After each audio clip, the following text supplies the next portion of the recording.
नमस्कार बंधु मैंने आपण मैंने महाभारतर द्रौपदी और पांडव अनेक कहानी शुणिथिबे।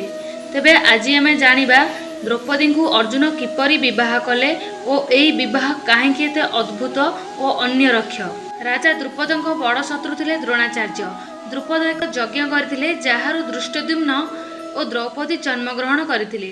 द्रौपदी को बेश सुंदरी अग्निकुंड जनिता बोली कहा जाए।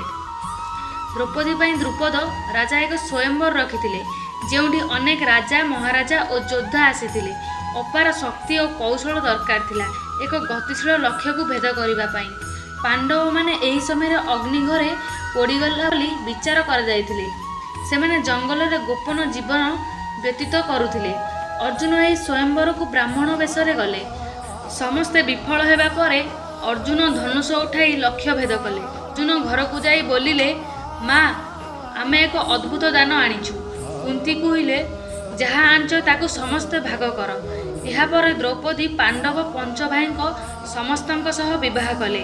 यही विवाह क्षेत्र श्रीकृष्ण भूमिका मध्य गुरुत्वपूर्ण थिला।